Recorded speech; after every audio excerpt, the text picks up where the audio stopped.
ಮಾಜಿ CM S M Krishna 92 ವರ್ಷ ವಯಸ್ಸಾಗಿದ್ದು ವಿಧಿವಶರಾಗಿದ್ದಾರೆ. ಸದಾಶಿವನಗರದ ನಿವಾಸದಲ್ಲೇ ಕೊನೆಯುಸಿರೆಳೆದಿದ್ದಾರೆ. ಅನಾರೋಗ್ಯದಿಂದ ಬಳಲ್ತಾ ಇದ್ರು ಎಸ್ಎಂ ಕೃಷ್ಣ.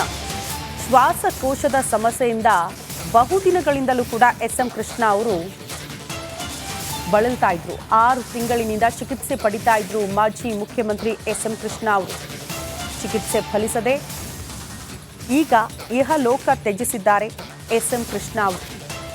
ಮಾಜಿ ಮುಖ್ಯಮಂತ್ರಿಗಳು, ರಾಜ್ಯ ಕಂಡ ಧೀಮಂತ ನಾಯಕ, ಅದ್ಭುತ ರಾಜಕಾರಣಿ, ಸ್ವಚ್ಛ ಮನಸ್ಸಿನ ರಾಜಕಾರಣಿ ಅಂದ್ರೂ ಕೂಡ ತಪ್ಪಾಗ್ಲಿಕ್ಕಿಲ್ಲ ಅನ್ಸುತ್ತೆ ಎಸ್ಎಂ ಕೃಷ್ಣ ಅವರಿಗೆ. ಅವರ ಅಗಲಿಕೆ ಇಡೀ ರಾಜ್ಯಕ್ಕೂ ಎಲ್ಲ ಪಕ್ಷಕ್ಕೂ ತುಂಬಲಾರದ ನಷ್ಟ ಇದೆ. ಸಹಜವಾಗಿ ಕೆಲವರಿಗೆ ಅರಗಿಸ್ಕೊಳ್ಳೋದಕ್ಕೆ ಸಾಧ್ಯ ಆಗ್ತಾ ಇಲ್ಲ ಎಸ್ಎಂ ಕೃಷ್ಣ ಅವರ ಈ ಅಗಲಿಕೆ. ಅಂದರೆ ಕೊನೆ ಕ್ಷಣದಲ್ಲಿ ಅವ್ರನ್ನ ಭೇಟಿಯಾಗಿ ಅವರ ಆರೋಗ್ಯ ವಿಚಾರಿಸಿಕೊಂಡು ಅನೇಕ ನಾಯಕರು ಕೂಡ ಬಂದಿದ್ದಾರೆ. ಕೊನೆಯ ದಿನಗಳಲ್ಲಿ ಅವರು ರಾಜಕೀಯದಿಂದ ಸ್ವಲ್ಪ ದೂರ ಸರಿದಿದ್ದು, ವೈಯಕ್ತಿಕವಾಗಿಯೂ ರಾಜಕೀಯವಾಗಿ ಬೇರೆ ಬೇರೆ ವಿಚಾರಗಳಿಗೆ ನೋವನ್ನು ಉಂಡಿದ್ದು ಕೂಡ ನಾವು ಮರೆಯೋದಕ್ಕೆ ಸಾಧ್ಯ ಇಲ್ಲ. 92 ವರ್ಷ ವಯಸ್ಸು, ಶ್ವಾಸಕೋಶದ ಸಮಸ್ಯೆ ಬೆಂಬಿಡದೆ ಅವ್ರನ್ನ ಕಾಡ್ತಾ ಇತ್ತು. ನಮಗೆಲ್ಲ ಗೊತ್ತು, 6 ತಿಂಗಳಿನಿಂದ ಅವ್ರನ್ನ ಆಸ್ಪತ್ರೆಗೆ ದಾಖಲಿಸಿ ಚಿಕಿತ್ಸೆ ನೀಡಿ ಪದೇ ಪದೇ ಅವರು ಆಸ್ಪತ್ರೆಗೆ ಅಡ್ಮಿಟ್ ಆಗ್ತಾ ಇದ್ದಿದ್ದ ಸುದ್ದಿಗಳೇ ನಮಗೆ ಬರ್ತಾ ಇತ್ತು. ಬಟ್ ಎಲ್ಲರ ಆಶಯ ಹೇಗಿತ್ತು ಅಂದರೆ ಎಸ್ಎಂ ಕೃಷ್ಣ ಅವರು ಆರಾಮಾಗಿ ಬರಲಿ, ಹುಷಾರಾಗಿ ಬರಲಿ ಅಂತ. ಆದರೆ ಅವರ ನಿವಾಸದಲ್ಲಿ ಅವರು ಕೊನೆಯುಸಿರೆಳೆದಿದ್ದಾರೆ. ಕಾರಣ ಶ್ವಾಸಕೋಶದ ಸಮಸ್ಯೆ. ದೃಶ್ಯ ನೋಡ್ತಾ ಇದ್ರಿ, ಎಸ್ಎಂ ಕೃಷ್ಣ ಅವರ ನಿವಾಸದ ಮುಂಭಾಗದಲ್ಲಿ ಒಂದು ಕಡೆ ಭದ್ರತೆ ಹೆಚ್ಚು ಮಾಡಲಾಗ್ತಾ ಇದೆ, ಮತ್ತೊಂದು ಕಡೆ ಮೋಸ್ಟ್ಲಿ ಕೆಲ ಕಾಲ ಅವರ ನಿವಾಸದಲ್ಲಿ ಅಂತಿಮ ದರ್ಶನಕ್ಕೆ ವ್ಯವಸ್ಥೆ ಆಗುತ್ತೆ. ಹಾಗಾಗಿ ಅದಕ್ಕೆ ಬೇಕಾಗಿರುವಂಥ ಸಿದ್ಧತೆಗಳು ಆಗ್ತಾ ಇರೋದನ್ನು ನಾವು ಗಮನಿಸ್ತಾ ಇದ್ವಿ. ನಾನು ಆಗಲೇ ಹೇಳ್ತಾ ಇದ್ದೆ, ಅವರ ಆಪ್ತ ಬಳಗ, ಕುಟುಂಬಸ್ಥರು ಸೇರಿದಂತೆ ಎಲ್ಲ ಪಕ್ಷಾತೀತವಾಗಿ ಎಲ್ಲ ನಾಯಕರು ಕೂಡ ಅವರ ನಿವಾಸಕ್ಕೆ ಬರೋದ್ರಿಂದ ನಮಗೆಲ್ಲ ಗೊತ್ತು. ಈಗ ಎಲ್ಲ ನಾಯಕರು ಬೆಳಗಾವಿಯಲ್ಲಿದ್ದಾರೆ. ಕಾರಣ ಅಧಿವೇಶನ ನಡೀತಾ ಇದೆ. ಚಲುವರಾಯಸ್ವಾಮಿ ಅವರು ಹೇಳ್ತಾ ಇದ್ರು, ಇನ್ನೇನು ಕೆಲ ಕ್ಷಣಗಳಲ್ಲಿ ನಾವೆಲ್ಲ ಹೊರಡ್ತೀವಿ ಅಲ್ಲಿಂದ ಅಂತ. ಹಾಗಾಗಿ ಅಧಿವೇಶನ ಇರೋದ್ರಿಂದ ಎಲ್ಲ ಬೆಳಗಾವಿಯಲ್ಲಿದ್ದಾರೆ. ಅಲ್ಲಿಂದ ನೇರವಾಗಿ ಮೋಸ್ಟ್ಲಿ ಎಸ್ಎಂ ಕೃಷ್ಣ ಅವರ ನಿವಾಸಕ್ಕೆ ಬಹುತೇಕ ನಾಯಕರ ಆಗಮನ ಆಗುತ್ತೆ. ಎಲ್ಲರೂ ಬಂದು ಅವರ ಅಂತಿಮ ದರ್ಶನವನ್ನು ಪಡೆದುಕೊಳ್ಳಲಿದ್ದಾರೆ.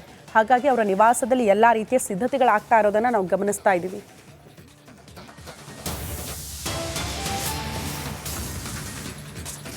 ಸದಾಶಿವನಗರದ ನಿವಾಸದಲ್ಲಿ ಅಂತಿಮ ದರ್ಶನಕ್ಕೆ ವ್ಯವಸ್ಥೆ ಆಗ್ತಾ ಇದೆ.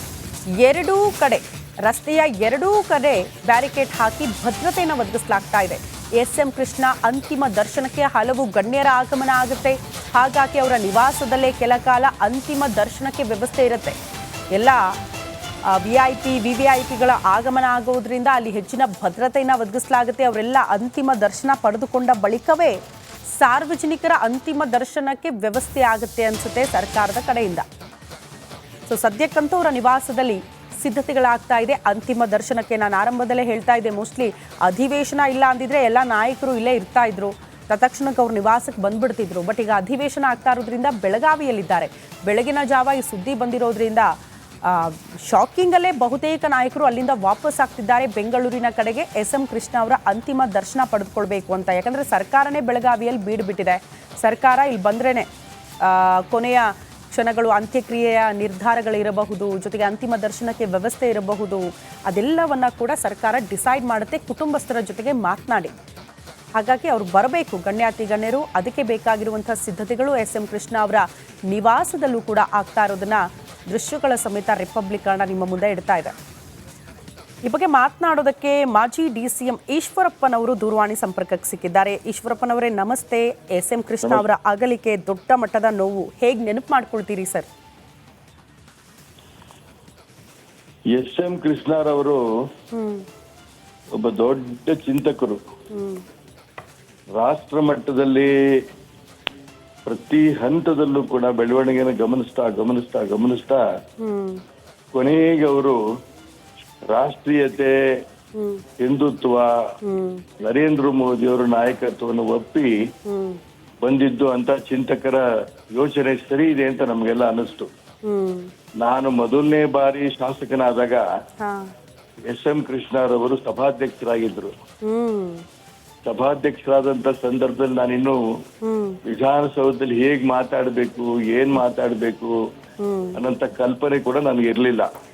ಮೋಸ್ಟ್ಲಿ ಈಶ್ವರಪ್ಪನವರು 1989 ಆ ದಿನಗಳು ಅಂದ್ರೆ ಅವ್ರು ಸ್ಪೀಕರ್ ಆಗಿದ್ದು 89 ನಾನು ನೇರ ಮೊದಲನೇ ದಿನನೇ ಅವ್ರು ಸ್ಪೀಕರ್ ಆದ ದಿನ ಅವ್ರಿಗೆ ಅಭಿನಂದನೆ ಸಲ್ಲಿಸೋದಕ್ಕೋಸ್ಕರ ಅವ್ರ ಚೇಂಬರ್ಗೆ ಹೋಗಿ ಹಾ ನನ್ ಪರಿಚಯ ಮಾಡ್ಕೊಂಡೆ ನಾನು. ಹ್ಮ್ ಬಹಳ ಸಂತೋಷ ಪಟ್ರು. ಹೂನಪ್ಪ, ಶಿವಮೊಗ್ಗದಿಂದ ಗೆದ್ದು ಬಂದಿದ್ಯಾ, ತುಂಬಾ ಸಂತೋಷ, ನೀನ್ ಒಳ್ಳೆ ಕೆಲಸ ಮಾಡು ಅಂದ್ರು. ನಾನು ಅವ್ರು ಮಾತಾಡಿದಾಗ ಹ್ಮ್ ಒಬ್ಬ ಪಕ್ಷಾತೀತ ನಾಯಕ ಅನ್ನೋದು ಅನ್ಸಿ ನನಗೂ ಕೂಡ ಎಲ್ಲಾ ಪಕ್ಷದ ಜೊತೆಗೂ ಕೂಡ ಹೊಂದ್ಕೋಬೇಕು ಅನ್ನಂತ ಮಾರ್ಗದರ್ಶನ ಮಾಡಿದಂತ ವ್ಯಕ್ತಿ ಎಸ್.ಎಂ. ಕೃಷ್ಣರವರು. ಹಾ ಎಲ್ಲಾ ವಿಚಾರದಲ್ಲೂ ನಾನು ಅವ್ರ ಹತ್ರ ಹೋಗ್ತಾ ಇದ್ದೆ.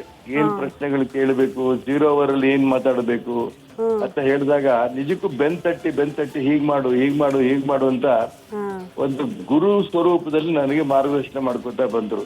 ಓ ನನಗೆ ಎಷ್ಟು ಸಂತೋಷ ಆಯ್ತು ಅಂದ್ರೆ, ಹಾ ನನಗೆ ಬೇರೆ ಪಕ್ಷದವ್ರ ಜೊತೆ ಈ ರೀತಿ ಹೊಂದ್ಕೊಳಕ್ ಸಾಧ್ಯವಾ ಒಬ್ಬ ರಾಜಕಾರಣಿ ಅಂತ ತೋರ್ಸ್ಕೊಟ್ಟವ್ರು ಅವ್ರು.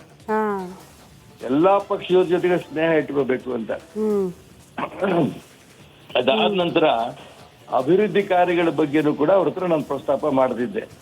ಅವ್ರು ಹೇಳಿದ್ರು, ನಿಮ್ಮೂರ್ ಏನೇನ್ ಬೇಕು ಅಂತ ಒಂದ್ ಪಟ್ಟಿ ಮಾಡ್ಕೋ, ಸಂಬಂಧಪಟ್ಟ ಮಂತ್ರಿಗಳ ಹತ್ರ ಒಂದ್ ಪತ್ರ ಹಿಡ್ಕೊಂಡು ನೇರ ತಗೊಂಡೋಗಿ ಕೊಡು. ಹಾ ಅವ್ರು ನನ್ಗೆ ಮಾರ್ಗದರ್ಶನ ಮಾಡಿದ್ದು. ಹಾ ನೇರ ತಗೊಂಡೋಗಿ ಕೊಡು, ಮತ್ತೆ ಅವ್ರು ಏನ್ ಹೇಳ್ತಾರೆ ಕೇಳ್ಕೊಂಡು ಪ್ರಶ್ನೆ ಕೇಳ್ಬೇಕಾ ಪ್ರಶ್ನೆ ಕೇಳು, ಬೇರೆ ಬೇರೆ ರೂಪದಲ್ಲಿ ಮಾತಾಡ್ಬೇಕಾ ಬೇರೆ ಬೇರೆ ರೂಪದಲ್ಲಿ ಮಾತಾಡು, ಒಟ್ಟಾರೆ ನಿನ್ ಕ್ಷೇತ್ರದ ಅಭಿವೃದ್ಧಿ ಏನೇನ್ ಮಾಡ್ಬೇಕು ಮಾಡು ಅಂತ ತೋರಿಸ್ಕೊಂಡಂತ ವ್ಯಕ್ತಿ ಆತ. ಹೌದು. ನಾನು ಇವತ್ತು ಎಸ್.ಎಂ. ಕೃಷ್ಣರವರು ಇಲ್ಲ ಅಂತ ಕೇಳ್ತಿದ್ದಂಗೆನೆ ನನ್ನ ಒಬ್ಬ ಗುರುನೇ ಕಳ್ಕೊಂಡೆ, ತಂದೆನೇ ಕಳ್ಕೊಂಡೆ ಅನ್ನಷ್ಟು ನೋವು ನನಗೆ ಆಗ್ತಾ ಇದೆ. ಯಾಕಂತಂದ್ರೆ ವೈಚಾರಿಕವಾಗಿ ಅವರು ಪ್ರಾರಂಭದಿಂದನೂ ಕೂಡ ಕಾಂಗ್ರೆಸ್ ನಲ್ಲಿ ಇದ್ರು ಕೂಡ ಹೌದು, ಯಾವುದೇ ರೂಪದಲ್ಲೂ ಕೂಡ ಅವರು ಪಕ್ಷ ನೋಡ್ಲಿಲ್ಲ.